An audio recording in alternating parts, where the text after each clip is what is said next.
എന്നോട് പൂർണ്ണമായി വിയോജിക്കുന്ന മാധ്യമങ്ങൾ പോലും ഹണി റോസിനെ അങ്ങനെ വിമർശിക്കുന്നതിൽ കേസ് എടുക്കണ്ട എന്നൊരു നിലപാടാണ് സ്വീകരിച്ചിരിക്കുന്നത്. ഇന്നലെ എല്ലാ കേസും സെറ്റിൽ ചെയ്ത് മറ്റേ ആ വിഷയങ്ങളൊക്കെ കഴിഞ്ഞതിന് ശേഷം ഇന്നലെ വീണ്ടും കൊണ്ട് കേസ് കൊടുത്തിരിക്കുകയാണ്. ഞങ്ങൾ എല്ലാ കേസിൽ നിന്ന് മൂവ് ഓൺ ചെയ്തു. ഞങ്ങൾ മെൻസ് കമ്മീഷന്റെ ക്യാമ്പയിനുമായി മുമ്പോട്ട് പോയി. ഞാനടക്കം 3-4 ദിവസം മുമ്പ് വീഡിയോ ഒക്കെ ചെയ്ത് ഹണി റോസിന് നല്ലത് വരട്ടെ, ബോബി ചെമ്മണ്ണൂറിന് നല്ലത് വരട്ടെ, രണ്ടുപേരുടെ ലൈഫിൽ പുതിയ ചാപ്റ്റർ ആണെന്നൊക്കെ പറഞ്ഞ് പോയി ആ എപ്പിസോഡേ തീർന്നു. ഇന്നലെ ആരെങ്കിലും പ്രകോപിപ്പിച്ചിട്ടായിരിക്കാം, അല്ലെങ്കിൽ ആരെങ്കിലും പറഞ്ഞിട്ടായിരിക്കാം, ഇന്നലെ വൈകിട്ട് രാഹുൽ ഈശ്വർ പറഞ്ഞതല്ല, ഹണി റോസ് ഇങ്ങോട്ട് വന്ന് വീണ്ടും കേസ് കൊടുത്തിരിക്കുകയാണ്. എന്താണെന്ന് അറിയാമോ? പ്രതിയുടെ പക്ഷം ചേർന്ന് എന്നെ അധിക്ഷേപിച്ചു എന്നൊക്കെ പറഞ്ഞാണ് ഞാൻ പ്രമുഖ മാധ്യമങ്ങളിൽ കണ്ടത്. നിങ്ങൾക്ക് മാധ്യമങ്ങൾക്ക് ഞങ്ങൾ ആണുങ്ങളോടൊരു കരുണ വേണ്ടി. അങ്ങനെ ഈ വ്യാജ പരാതിയാണ് നിങ്ങൾക്ക് കേട്ടറിയില്ലേ? ഒരിക്കൽ പരാതി കൊടുത്ത് പോലീസ് പറ്റില്ലെന്ന് പറഞ്ഞല്ലേ, പോലീസ് ഇന്നലെ വീണ്ടും കേസെടുത്തു. ഇനി എന്തുകൊണ്ടാണ് പോലീസ് കേസെടുക്കുന്നതെന്ന് അറിയാമോ? അവർക്ക് അതാണ് സേഫ്. അതായത് അവർക്ക് ഇനി പരാതി കൊടുത്തിട്ട് എടുക്കാതിരിക്കേണ്ടെന്ന് വിചാരിച്ചിട്ട് അവർക്ക് അതാണ് സേഫ്.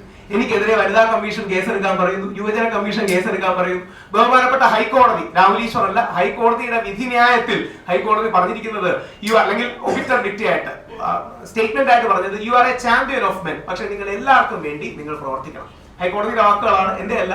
നിങ്ങൾ ആണുങ്ങളുടെ കോസ് ചാമ്പ്യൻ ചെയ്യുന്നൊരു വ്യക്തിയാണ്. ഹൈക്കോടതിയുടെ എക്സാക്ട് വാക്കുകളാണ്. പക്ഷെ അങ്ങനെ എല്ലാവരുടെയും നിങ്ങൾ അത് പ്രവർത്തിക്കണം. ഞാൻ പറഞ്ഞു പൂർണ്ണമായിട്ടും അത് സ്വീകരിക്കുന്നു. ഹൈക്കോടതിയുടെ ഉപദേശവും നിർദ്ദേശവുമാണ്. പക്ഷേ ഇന്നലെ വീണ്ടും എനിക്കെതിരെ അങ്ങനെ വ്യാജ പരാതി വന്നതിൽ ഹണി റോസ് എന്താണ് ആ കേസ് എങ്ങനെ നടത്തണമെന്ന് ഹണി റോസും തീർച്ചയായും അറിയണം. വീട്ടിന്റെ സൗകര്യത്തിൽ അവരുടെ മൂഡിനനുസരിച്ച് അല്ലെങ്കിൽ അവരുടെ വികാരം വരുന്നതിനനുസരിച്ച് അവരുടെ തോന്നലിനനുസരിച്ച് ആർക്കെങ്കിലും എതിരെ പരാതി കൊടുത്താൽ അതങ്ങ് ഈസിയായി പോകാം എന്ന കരുതൽ ഹണി റോസിന് വേണ്ട. അതുകൊണ്ട് ഈ കേസിന്റെ അറ്റം വരെ പോവുകയും ചെയ്യും. ക്രിമിനൽ ഡിഫമേഷൻ കംപ്ലൈന്റ് എനിക്കത് പറയാൻ റൈറ്റും ഉണ്ട്. കാര്യം ഹണി റോസിന്റെ ഇൻസ്റ്റാഗ്രാമിലെ പോസ്റ്റിൽ രാഹുൽ ഈശ്വർ ഓർഗനൈസ്ഡ് ക്രൈമിന്റെ ഭാഗമാണ് എന്ന് സൂചിപ്പിക്കുകയുണ്ടായി.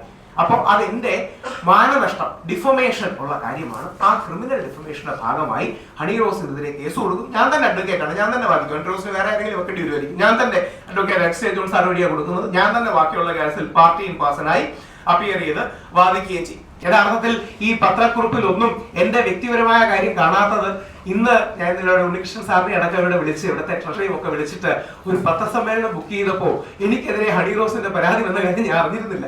ഞങ്ങൾ അതുകൊണ്ട് ഈ പത്രക്കുറിപ്പെല്ലാം ബുക്ക് ചെയ്ത് ഇന്നലെ വൈകിട്ട് വന്നപ്പോൾ വൈകിട്ട് ഏകദേശം 8:30 ഞങ്ങൾ സ്റ്റാർട്ട് ചെയ്യാൻ വന്നപ്പോൾ 1-2 ചാനലുകളിലും മറ്റും വിളിച്ചു പറഞ്ഞു ഹണി റോസ് വീണ്ടും എനിക്കെതിരെ പരാതി നൽകി. അതായത് പോലീസ് കഴമ്പില്ലെന്ന് കണ്ട്, പോലീസ് ഇതിൽ ഇയാൾക്കെതിരെ കേസിടാൻ പറ്റില്ല, കോടതി വഴി പോകാൻ കണ്ട്, നിങ്ങളെല്ലാം മാധ്യമങ്ങളിൽ കണ്ടു കാണും. കോടതി വഴി പോകണമെന്ന് പറഞ്ഞ കേസ് പോലീസ് ഇന്നലെ വീണ്ടും കേസെടുത്തു. കേസ് എടുത്തിരിക്കുന്നത് ഈവ് ടീസിംഗ് അടക്കമുള്ള വകുപ്പുകൾ ഇൻവോക്ക് ചെയ്യുന്നുണ്ട്. BNSന്റെ 76ഉം IT ആക്ടിന്റെ 67ഉം ഒക്കെ ഇൻവോക്ക് ചെയ്തുകൊണ്ടാണ്. ഞാൻ ചാനൽ ചർച്ചയിൽ ഇരുന്ന് ചർച്ച ചെയ്തത് എങ്ങനെയാണ് ഈ IT ആക്ടിന്റെ 67 വകുപ്പിൽ വരുന്നത്, ഇതെങ്ങനെയാണ് BNSന്റെ 76 വകുപ്പിൽ വരുന്നത്. നമ്മുടെ നാട്ടിലെ നിയമം നമ്മുടെ കൺമുന്നിൽ മിസ്യൂസ് ചെയ്യപ്പെടുകയല്ലേ. നമ്മുടെ കൺമുന്നിൽ കൺവെട്ടത്ത് വകുപ്പുകൾ മിസ്യൂസ് ചെയ്യപ്പെടുക.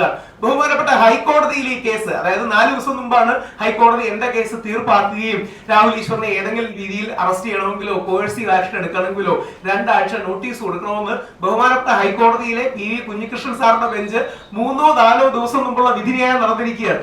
പോലീസ് ഇന്നലെ വീണ്ടും കേസ് എടുത്തിരിക്കുകയാണ്. എന്തുകൊണ്ടാണ്? കാര്യം ഈ നാട്ടിൽ അങ്ങനെ പുരുഷനെതിരെ കേസ് എടുക്കുന്നതാണ് പുരോഗമനം. പുരുഷനെ അങ്ങനെ കേസിൽ കൊടുക്കുന്നത് എന്തോ വലിയ കാര്യം ചെയ്യലാണ്. പുരുഷനെതിരെ വ്യാജ പരാതി വന്നാൽ അത് പെൺകുട്ടി എന്ത് ചെയ്താലും പ്രശ്നമല്ല, ആ വ്യാജ പരാതി നിലനിൽക്കും എന്നുള്ളൊരു അവസ്ഥ ഈ നാട്ടിൽ നിലനിൽക്കുന്നുണ്ട്. ഞാൻ ആയതുകൊണ്ട് ഫൈറ്റ് ചെയ്യും, സംശയമൊന്നുമില്ല.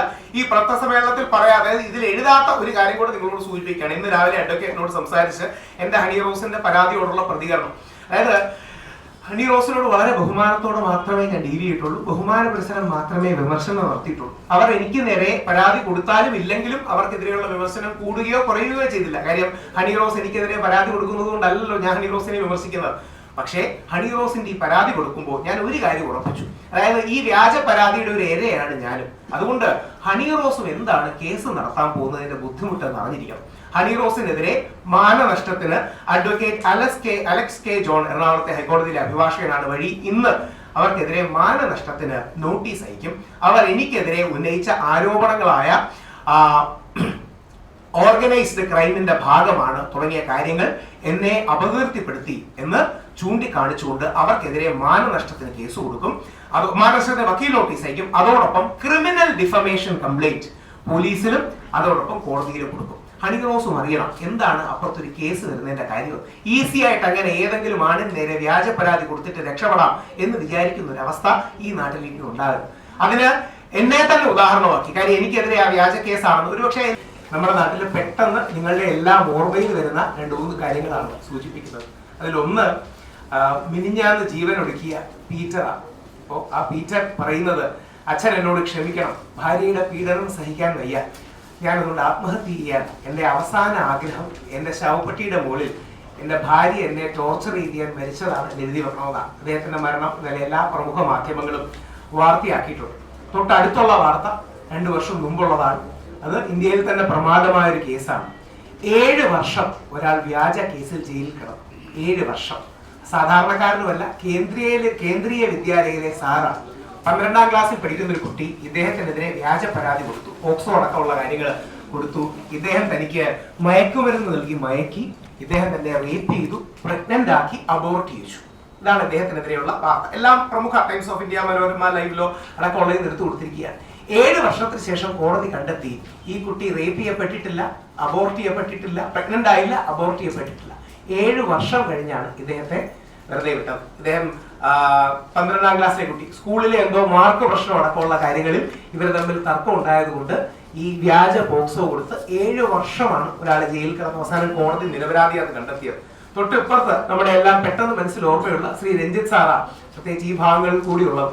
കർണാടക ഹൈക്കോടതി അദ്ദേഹത്തിന്റെ കേസിനെ കുറിച്ച് പറഞ്ഞത് classic example of a false case.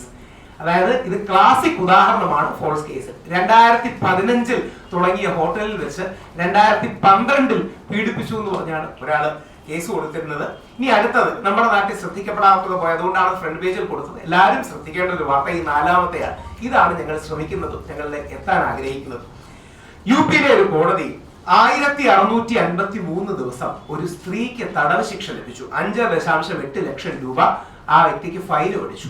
എന്തിനാണെന്ന് പറഞ്ഞാൽ ഈ സ്ത്രീയുടെ വ്യാജ റേപ്പ് പരാതിയിൽ ഒരു പുരുഷൻ 1653 ദിവസം എന്ന് പറഞ്ഞാൽ ഏകദേശം 4 വർഷം ജയിലിൽ കിടന്നു.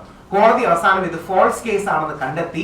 എത്ര ദിവസം പുരുഷൻ ജയിലിൽ കിടന്നോ അത്രയും ദിവസം ഈ സ്ത്രീയും ജയിലിൽ കിടക്കണമെന്നും ഈ കാലം കൊണ്ട് ഇയാൾക്ക് എന്ത് റവന്യൂ ഉണ്ടാകുമായിരുന്നോ ആ റവന്യൂ ഈ സ്ത്രീയുടെ കയ്യിൽ നിന്ന് പിടിക്കാൻ ഇന്ത്യയുടെ നീതിന്യായ വ്യവസ്ഥയിൽ കഴിഞ്ഞ വർഷം 2024 കോടതി ആദ്യമായിട്ടായിരിക്കും അങ്ങനെയുള്ളൊരു വിധി പുറപ്പെടുവിച്ചത്. അതിന് സ്ട്രിക്ട്ലി സെക്ഷൻ ഉണ്ടോ, നിയമം ഉണ്ടോ എന്ന് ചോദിച്ചാൽ സംശയമാണ്. പക്ഷെ കോടതി വളരെ പോസിറ്റീവായിട്ട് ഒരു മൂഡിലെടുത്ത് എത്ര ദിവസം പുരുഷൻ വ്യാജമായി ജയിലിൽ കിടന്നോ, വ്യാജ പരാതിയിൽ ജയിലിൽ കിടന്നോ അത്രയും ദിവസം ആ സ്ത്രീയും വ്യാജമായി ജയിലിൽ കിടക്കണം. ഇത് ഞങ്ങളുടെ ആവശ്യമല്ല, ബഹുമാനപ്പെട്ട ഒരു കോടതി നൽകിയ വിധിന്യായത്തിന്റെ പ്രമുഖ മാധ്യമങ്ങൾ റിപ്പോർട്ട് ചെയ്ത കാര്യമാണ്.